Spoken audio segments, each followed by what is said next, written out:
नमस्कार दोस्तों, मैं आपका दोस्त एडवोकेट वीरेंद्र सिंह खुराना उपस्थित हूं आज एक नए निर्णय के साथ। आज हम बात करेंगे कि ऐसे केस की जो हर बेटी और हर माता के लिए एक उम्मीद की किरण है। जी हां, यह मामला है फैमिली कोर्ट से जुड़ा हुआ।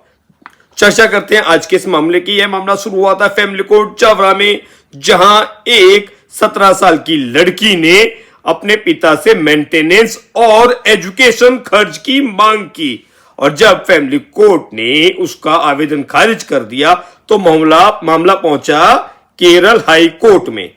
हाई कोर्ट ने एक ऐसा फैसला सुनाया जो पूरे भारत के लिए मिसाल बन गया है। चलिए चर्चा करते हैं इस केस की। यह फैसला आया 7 नवंबर 2025 को, और इसका जो पूरा जो टाइटल है, किस डेट को आया, क्या इसका नंबर था, ये सब के सब हम इसको आपके वीडियो के अंत में आपको उससे अवगत जरूर कराते हैं, हर बार कराते हैं। इस बार भी उसका पूरा टाइटल साइटेशन आपको बताएंगे। इससे पहले चर्चा करते हैं कि कहानी कहां से शुरू हुई। रिफा फातिमा 17 साल की नाबालिग लड़की अपनी मां सलीना के साथ रहती है। उसके पिता सलीम पंचायत विभाग में एलडी क्लर्क के पद पर थे और मई 2025 में रिटायर हो चुके थे। रिफा की शिकायत थी कि पिता उसे ना तो मेंटेनेंस दे रहे हैं, ना ही एजुकेशन का खर्च। इसलिए उसने फैमिली कोर्ट चवरा में याचिका दाखिल की, ओपी नंबर 498/2025, और कहा कि पिता की रिटायरमेंट बेनिफिट अटैच किए जाएं। जो पिता को रिटायरमेंट बेनिफिट्स मिलने हैं वह अटैच किए जाए ताकि उसे उसका हक मिल सके। लेकिन फैमिली कोर्ट ने उसका आवेदन यह कहते हुए खारिज कर दिया कि पेंशन और ग्रेजुटी अटैच नहीं की जा सकती, क्योंकि जो कानून है सेक्शन 60(1)(g) सीपीसी इसके खिलाफ है। चलिए पहले इसकी डिटेल चेक करें, उससे पहले एक बार देख लेते हैं। देखिए, जब फैमिली कोर्ट ने यह कह के खारिज कर दिया कि सेक्शन 60(1) का जो जी क्लॉज है, सब क्लॉज है सीपीसी का, धारा 60 की उपधारा 6 का उपखंड जो जी है वह सीपीसी के खिलाफ है, और रिया ने केरल हाईकोर्ट में अपील की, और वहीं से इस कहानी में एक नया मोड़ आया। तो पहले देख तो ले सीपीसी का जो 60 आपका आ रहा है कि जो 60 सीपीसी का 1G है क्या। तो आइए देखते हैं 60(1)(g) सीपीसी को। देखिए इस धारा 60 क्या कहती है। धारा 60 का 1G,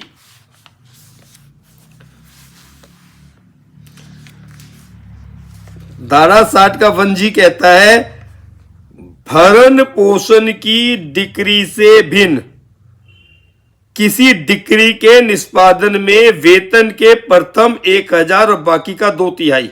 इसको पूरा देखना पड़ेगा कि है क्या। देखिए धारा 60 कहती है, वह संपत्ति जो डिक्री के निष्पादन में कुर्क और विक्रय की जा सकेगी। निम्नलिखित संपत्ति डिक्री के निष्पादन में कुर्क और विक्रय की जा सकेंगी, अर्थात भूमि, गृह या अन्य निर्माण, माल, धन, बैंक नोट, चेक, विनिमय पत्र, हुंडी, वचन पत्र, सरकारी प्रतिभूतियां, धन के लिए बंध पत्र या अन्य प्रतिभूतियां, ऋण, निगम अंश और उसके सिवाय जैसा इसके पश्चात वर्णित है, विक्रय की जा सकने वाली अन्य ऐसी सभी जंगम या स्थावर संपत्ति जो निर्णित लेने की है या जिस पर या जिसके लाभों पर वह ऐसी व्ययन शक्ति रखता है जिसे वह अपने फायदे के लिए प्रयोग कर सकता हो, चाहे वह निर्णय के नाम में धारित हो या किसी अन्य व्यक्ति द्वारा उसके न्यास में या उसकी ओर से धारित हो। परंतु निम्नलिखित विशिष्ट वस्तुएं ऐसे कुर्क और विक्रय नहीं की जा सकेंगी, अर्थात निर्णित ऋणी, उसकी पत्नी और उसके बच्चों के पहनने के आवश्यक वस्त्र। देखिए इस मुकदमे के लिए नहीं है तो उसको छोड़ देते हैं। कौन कौन सी संपत्ति कुर्क नहीं की जा सकेगी, का, खा, गा, घा, यानी कि ABCDEFG, का, खा, गा, गा। जो जी वाले में हम आते हैं छा पड़ता है। छा में क्या कहते हैं वे, अब छा में क्या कुर्क की नहीं की जा सकती वह आना है। कि छा में कौन सी संपत्ति, कोर्ट ने बताया छा यानी कि जी, 60 का छा, 60 का जी, ठीक, क्लियर, जी और छा एक हो गया, जी इंग्लिश में, छा हिंदी में। चूंकि हम लोगों का जो मेन रोल क्या है कि सरल हिंदी भाषा में प्रत्येक निर्णय का विश्लेषण करना, तो हम छा को पकड़ते हैं, जी इसलिए कि काखा घाघा कभी याद रहने में दिक्कत हो, जी भी आपको याद रहे। तो धारा 60 का की उपधारा 1 की उपधारा छा यानी कि जी, तो जी क्या कहती है, वे वृत्तिकाएं और उपादान जो सरकार के या किसी स्थानीय पदाधिकारी के या किसी अन्य नियोजक के पेंशन भोगियों को अनुज्ञात है या ऐसी किसी सेवा कुटुंब पेंशन निधि में से जो केंद्रीय सरकार या राज्य सरकार द्वारा राजपत्र में अधिसूचना द्वारा इस निमित्त अधिसूचित की गई है, संदेह है, और राजनीतिक पेंशनें, जैसे उत्तराखंड राज्य के आंदोलन कार्यों को भी पेंशन मिलती है, वो राजनीतिक पेंशन होगी। स्वतंत्रता आंदोलन को जो पेंशन मिलती थी आंदोलन का, वो राजनीतिक पेंशन होगी। या एमएलए एमपी को जो पेंशन मिल रही है वो राजनीतिक पेंशन होगी। देखिए, राजनीतिक पेंशन और वे व्यक्तिगत पेंशन को छोड़ दिया, यानी कि कुर्क नहीं की जा सकती।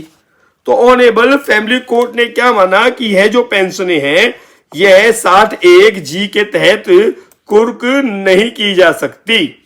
अब फैमिली कोर्ट के निर्णय के विरुद्ध जब हाई कोर्ट केरल में पहुंचे तो केरल में बिल्कुल एक नया चैप्टर खुल गया, एक नया आदेश ऑनरेबल केरल हाई कोर्ट ने दिया। और क्या विश्लेषण किया, उनका जो विश्लेषण था वह सभी को इसलिए जानना आवश्यक है क्योंकि रोजाना ऐसे मुकदमे आते हैं कि एक बल्कि बिटिया नाबालिग होती है, उसको अपनी पढ़ाई के लिए, अपने विवाह के लिए, कई चीजों के लिए खर्चे की आवश्यकता होती है और पिता मना कर देते हैं। तो अटैच अगर करनी पड़े जाए उनकी पेंशन को, उनकी जो लाभ मिल रहे हैं, पेंशन लाभ भी यहां पर है, जो पेंशन के लाभ मिल रहे हैं क्या उनको भी अटैच किया जाता है, वृत्ति क्या जो है, तो उनको मना आता है कि आप किसी की पेंशन के लाभ, ग्रेजुटी वगैरह को क्या करते, अटैच नहीं कर सकते, यह आया था निर्णय।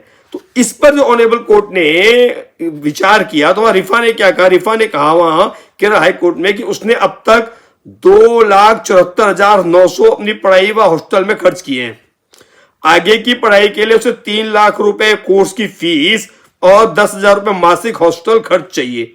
उसने अपने पिता से 39.94 लाख यानी लगभग 40 लाख की राशि पिछले और भविष्य के मेंटेनेंस के रूप में मांगी, यानी कि लगभग जो 40 लाख रुपए मांगे उसने।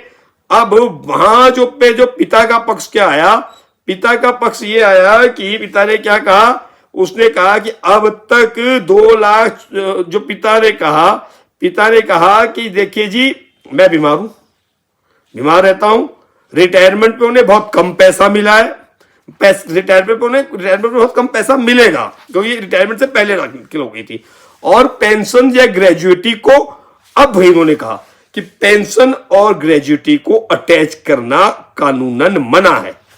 क्यों? आप ऑर्डर 38 में अटैच नहीं कर सकते, क्यों? क्योंकि जो धारा 60 की उपधारा 1 की उपधारा जी मना करती है। इसलिए आराम से आपको बार बार बता रहा हूं कि याद भी होना चाहिए ना कहीं एक बार देखिए, पढ़े हुए से कहते हैं सुना हुआ जल्दी याद होता है। तो अगर हम प्रयास करें कि हिंदी सरल भाषा में किसी चीज को लेकर आए तो बार बार कहने का तात्पर्य है कि आपको याद भी हो जाना चाहिए। तो रिटायरमेंट पे उन्हें बहुत कम पैसा मिलेगा और पेंशन या ग्रेजुटी को अटैच करना कानूनन मना है। उन्होंने कहा मेरी पेंशन, अब देखिए वेरी इंपॉर्टेंट, मेरी पेंशन मेरी जिंदगी की बचत है, इसे बेटी छू नहीं सकती। मेरी पेंशन मेरी जिंदगी की बचत है, इसे बेटी छू नहीं सकती। अब अदालत के सामने सवाल क्या था कि क्या ऑर्डर 38 रूल 5 सीपीसी के तहत पिता की पेंशन या ग्रेजुटी बेटी के मेंटेनेंस के लिए और पढ़ाई के लिए अटैच की जा सकती है? क्योंकि वही धारा 60 की ए की जी, धारा 60 की धारा 1 की धारा जी, बार बार से बोलने आपको याद है सीपीसी। अगर कहीं पे भी प्रश्न किसी के सामने आया तो आपको याद भी होना चाहिए। अधिवक्ता साथी हमारे देख रहे हैं कि धारा 60 की उपधारा 1 की उपधारा जी सीपीसी कहती है कि पेंशन, ग्रेजुटी और रिटायरमेंट बेनिफिट्स, पेंशन, ग्रेजुटी और रिटायरमेंट बेनिफिट्स किसी भी कर्ज के लिए अटैच नहीं किए जा सकते, क्योंकि इस पे एक जजमेंट भी है जिसपे कहा नहीं अटैच किए जा सकते। बेटी की खारिज कर दी, लेकिन उसमें पीएनबी के बैंक का कर्ज था तो कोर्ट ने उसका भी अवलोकन इस मुकदमे में किया कि कौन सा नाम है जिसमें नहीं कह सकता। तो हाई कोर्ट ने जब विचार किया तो इसमें बहुत स्पष्ट किया ऑनरेबल हाई कोर्ट ने कि मेंटेनेंस कोई कर्ज नहीं है, कोई डेट नहीं है मेंटेनेंस, यह कानूनी और नैतिक जिम्मेदारी है। मेंटेनेंस कोई कर्ज नहीं है, यह कानूनी और नैतिक जिम्मेदारी है, लीगल एंड मोरल ड्यूटी है। जजों ने कहा है कि बेटी पिता की क्रेडिटेटर नहीं है, ऋणी नहीं है, बल्कि उसके परिवार का हिस्सा है। पेंशन को बचाने का मकसद पिता और उनके परिवार की सुरक्षा। देखिए धारा 60 और 1G का मतलब क्या है? उसका मतलब यह है कि पिता की पेंशन उसके परिवार के लिए, इसलिए पेंशन को बचा दो कि परिवार और पिता के लिए बची रहे वो। इसलिए यह तर्क देना कि बेटी से छू नहीं सकती कानून की भावना के खिलाफ है। कानून की भावना क्या है कि एक व्यक्ति की कम से कम पेंशन को तो बचा लो, कहीं कोई कर्ज भी है कुछ भी है तो अल्टीमेटली उसके परिवार के लिए उसकी पेंशन को अटैच ना करें। लेकिन जब उस परिवार को ही उसकी जरूरत हो, उस बेटी की ही वो जरूरत हो, तो आप बेटी को मना नहीं कर सकते। आप ये नहीं कह सकते कि बेटी से छू नहीं सकती, यह तो कानून की भावना के खिलाफ है। इसलिए हाई कोर्ट ने फैमिली कोर्ट का फैसला रद्द कर दिया कि बेटी पिता की पेंशन को अटैच नहीं करा सकती या रिटायरमेंट बेनिफिट्स को अटैच नहीं करा सकती। इस फैसले को जो फैमिली कोर्ट ने दिया था ऑनरेबल केरल हाई कोर्ट ने रद्द कर दिया। फैमिली कोर्ट की यह याचिका और रिमांड कर दिया कि फैमिली कोर्ट को यह याचिका दोबारा सुननी होगी और बेटी के अधिकार को प्राथमिकता देनी होगी। तो जो पिता यह समझ रहे थे ना कि यह सरकारी नौकरी में है और उनकी बेटी, उनकी जो नाबालिग बेटी है या अपनी पढ़ाई के लिए उसके लिए उनकी अटैच नहीं करा सकती, इसमें जो 39 मतलब 40 लाख का जो क्लेम बेटी ने पढ़ाई के लिए किया, तो ऑनरेबल कोर्ट ने कहा कि बेटी के अधिकार को प्राथमिकता देते हुए जो फैमिली कोर्ट ने रद्द किया, इसे फैमिली कोर्ट दोबारा सुने। आप कह रहे हैं मेंटेनेबल नहीं है, तो इसको फैमिली कोर्ट को दोबारा सुनना पड़ेगा, सुनना होगा, ये कोर्ट ने आदेश दिया। कोर्ट ने यह भी कहा कि आर्टिकल 15 संविधान का जो अनुच्छेद 15 का खंड 3 और आर्टिकल 39 संविधान के तहत महिलाओं और बच्चों की सुरक्षा राज्य का दायित्व है। महिलाओं का और बच्चों की सुरक्षा राज्य का दायित्व है।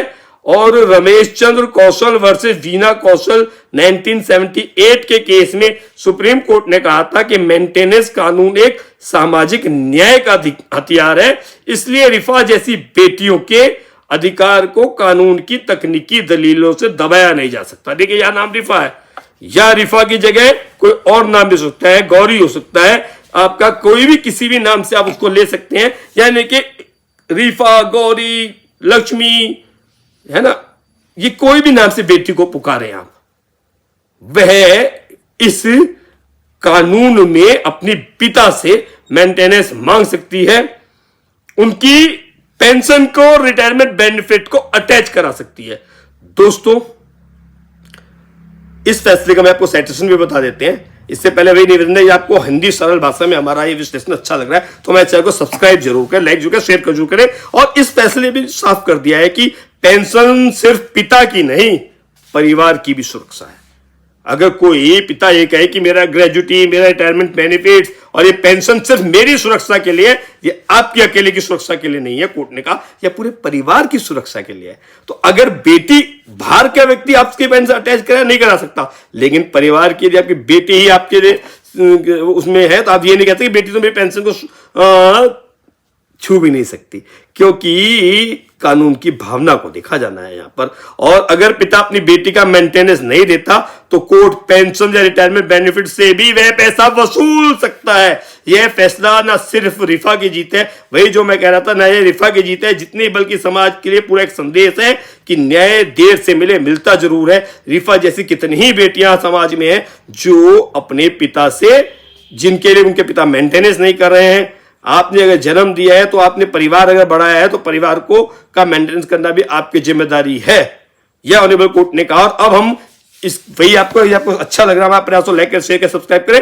अंत में अब हम इसका एक साइटेशन देख लेते हैं कि यह केरल हाई कोर्ट का निर्णय जो है, ये केरल हाई कोर्ट का निर्णय है। और high court of Kerala at Ernakulam present जो जज है इसमें honourable justice Devan Ramachandran and जी honourable Mrs justice M.B. Snehalatha जो है बेंच में है और 7 नवंबर 2025 का जजमेंट है।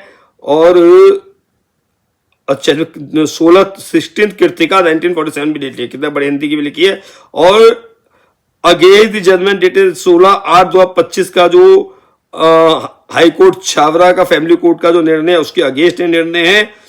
इसका जो नंबर आया OPFC नंबर आ गया 503/2025, देखिए स्क्रीन में सब दिखाई दे रहा है हमको। और इसका जो पेटिशनर है रीफा